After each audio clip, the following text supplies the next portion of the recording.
Hello, this is Jericho and welcome back to my YouTube channel. I had a break over Christmas and New Year. I decided to start the new year with a bang. I wanted to get cracking with creating new movie props and props I can use for my photo shoots and videos. About 5 years earlier, I brought a set of cheap toy lightsabers from a junk shop, and I decided I wanted to turn them into something. I wanted to create something with them. And I thought, yeah, I know what I'm going to do. They're going to be like Darksabers, but instead of copying what's on the TV shows in The Mandalorian, I'm going to make my own design. I'm going to create something from scratch that I designed myself using these toy lightsabers that I got. I got 3 lightsabers for £15 in this junk shop. I just took them home with me and I thought, yeah, I'll do something with them. And they sat around my apartment for the past 5 years just gathering dust, doing nothing, being completely useless.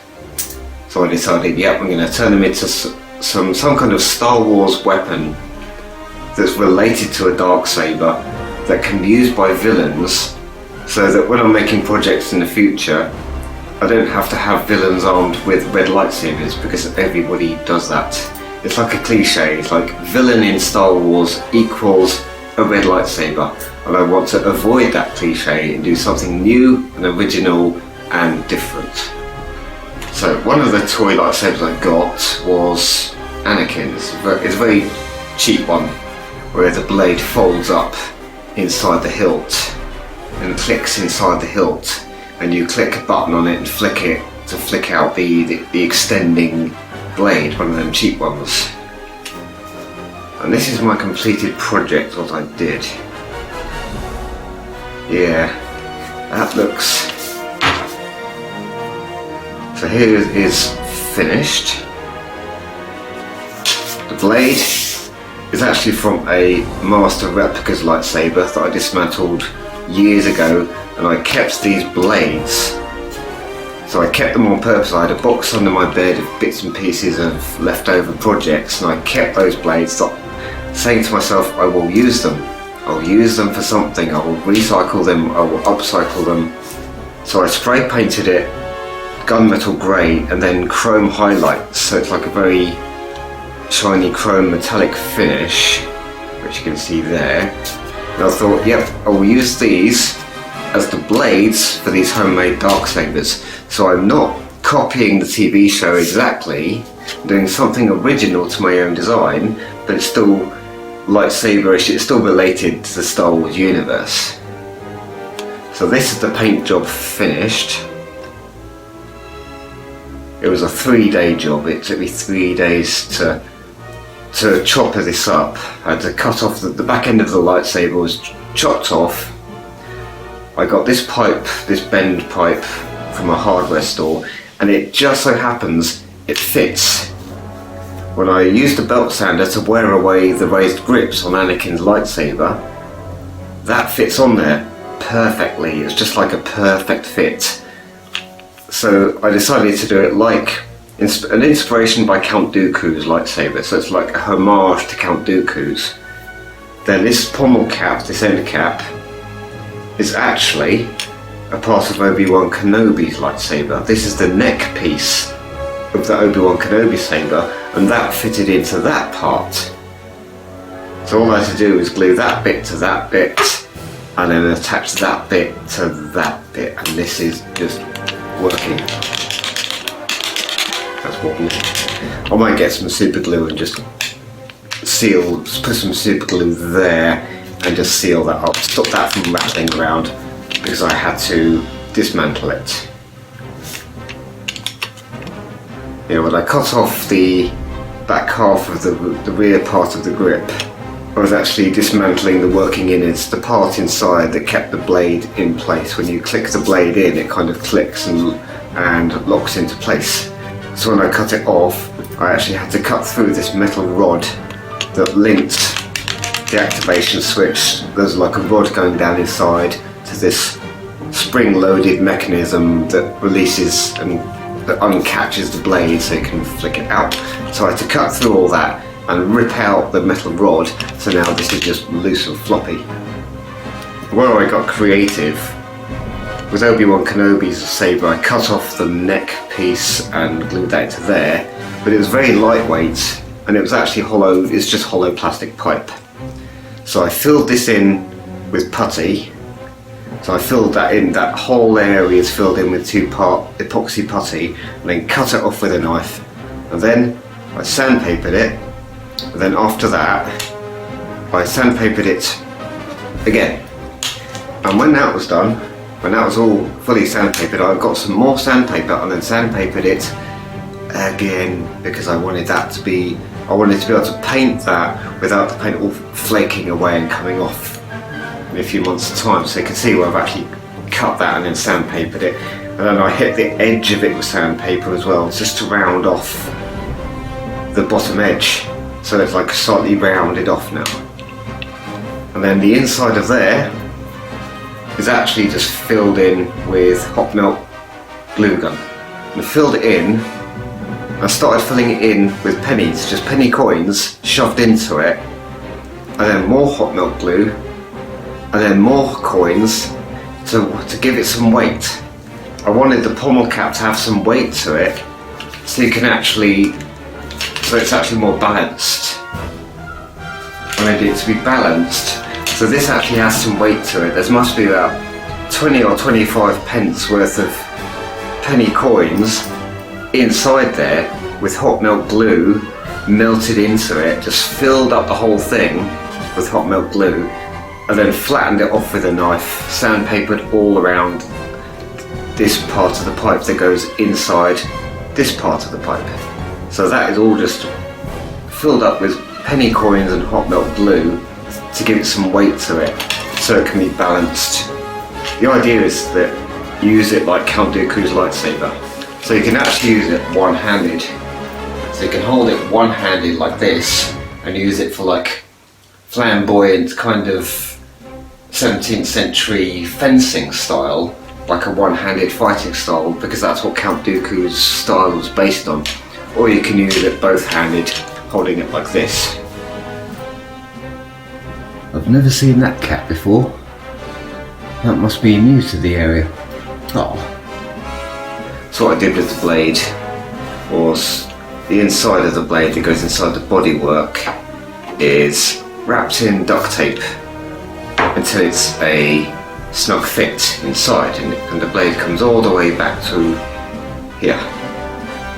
So it's wrapped in duct tape until it's a snug fit all the way on the inside, and scrubbed that with sandpaper so the glue sticks to it, so the glue's got something to grip onto, and sprayed it with glue and pushed it inside from the back.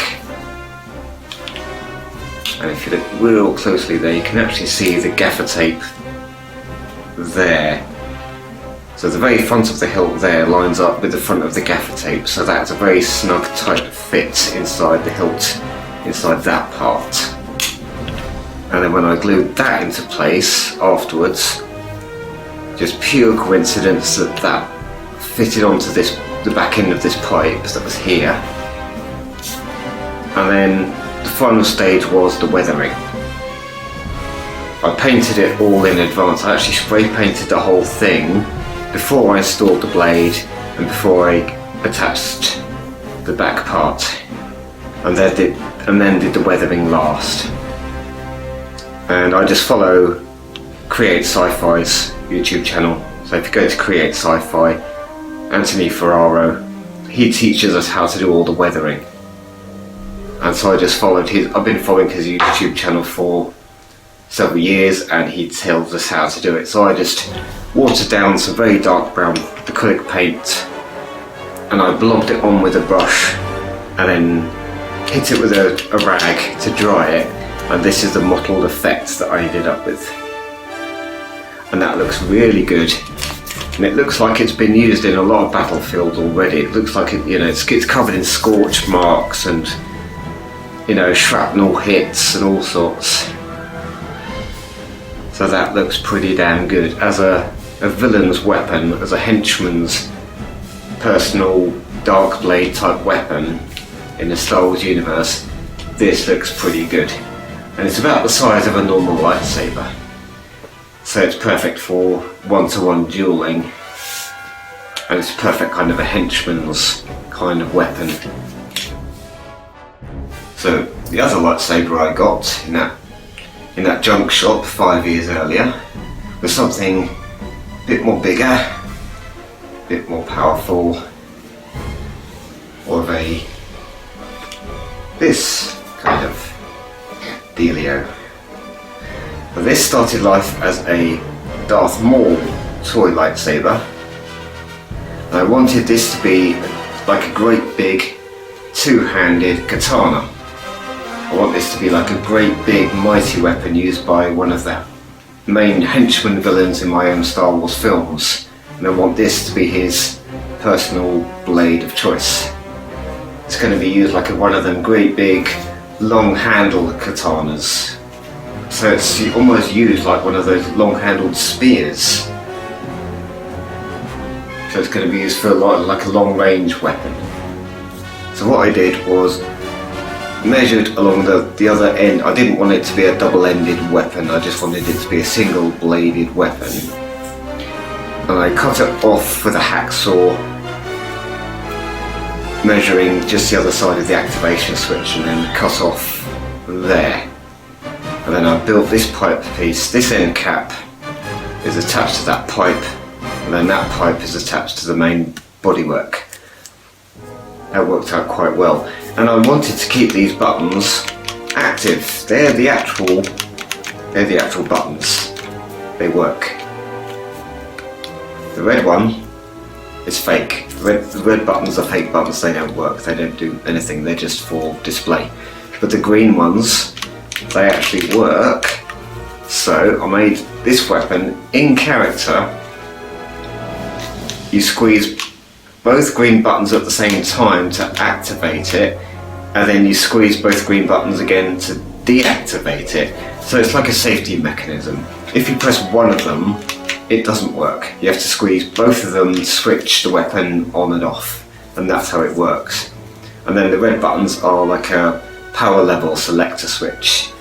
You know, if you want to reduce the power, if you're, for example, capturing a Wookiee and you want to electrocute a Wookiee and stun it and knock it out, then you reduce the power level to capture your targets alive, and then you raise the power for full-on lightsaber dueling combat. So it works just like a regular Darksaber that we've seen in the shows, and it can block a lightsaber. They can block incoming blaster bolts, so they can be used to deflect blaster bolts back, and they can be used for cutting through bulkhead doors and destroying vehicles, cutting holes in walls, etc, and so forth. But it's just I did it to my own design in my own way. And using these master replicas of lightsaber blades just recycles them, because I kept them for this purpose. So I'm recycling stuff I already had and then repainted this. I spent 2 days painting it. It took me an entire weekend to do, and then did the weathering. So it's basically Anthony Ferraro's method of weathering and battle damage and scorch marks and shrapnel hits, and it looks like it's been in a real war zone already. So that actually works out quite well. I just blob it on with a brush and then hit it. I didn't streak it, I hit it with a rag and actually blew it dry. Actually blowing it dry helps, because then it stops it from going all squidgy and going in the wrong direction. So I blew it dry, then hit it with a rag, and then used a fistful of talcum powder just to dab it over with talcum powder afterwards to stop it from being sticky and tacky. Because otherwise the paint gets really sticky and tacky. So use talcum powder on it to help dry it out, and then you can dry it better with a cloth afterwards. But that weathering system, actually, the way I did it, works, and it looks really good. It looks like it's covered in scorch marks and shrapnel hits, and it's been in a battlefield, and it's not been maintained properly. Whoever, the owner of this hasn't really looked after it. So it's seen a lot of action, and it's been used in a lot of battles and not properly looked after. That looks pretty good. That looks pretty good as it is. So I did it in this two-tone. I did it chrome all over, and then covered the chrome parts in masking tape and did gunmetal grey details. And then the black lines are that was just brush and paint. That was just a bowl of black paint and a very fine paintbrush to get in those lines, and did it all the way around. And on the screen, from a distance, it just looks like details. It's just detailing and extra line work that looks good on camera and makes it unique and makes it a unique creation. The villain is kind of like inspired by Darth Maul. He's going to be in an all black outfit with a black leather tabard and like a leather face mask, armed with this and using it just like a kendo sword or one of them really long handled katanas, and that's how this weapon is used. So that is my villain's great big Darksaber, made to my own design. Yeah, I like how that came out. It's just gunmetal grey and then extra bursts of chrome paint on top to make it shiny and sparkly, and that looks really nice. And it's just upcycling stuff I already had, so it didn't really cost that much extra money to do it. Focus. Thank you. Yeah, that weathering, that looks really good now. And I used brightly coloured fluorescent paints to make the buttons. I did a matte black first, and then it's actually fluorescent paint on top, so it wasn't too bright. It was darkened down by the matte black that was on there first. But I like the fact that these buttons work. They're actually working buttons, so I can film the actors. Squeezing the two green buttons to activate it at the beginning of the duel. And then obviously the red one is just a fake one that's fixed, doesn't do anything. But these ones work, so I like that working action. So it makes improvements on a film when you actually show a close-up shot of the actor pressing the buttons to activate the weapon at the beginning of a duel. It just makes it better. It just makes it a much more cooler prop to use in combat. That looks pretty good, yeah. So I'll show these in close-up. It's time to see the beauty close-up shots of these amazing Darksaber Star Wars homemade recycled toy lightsaber props.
And that is it.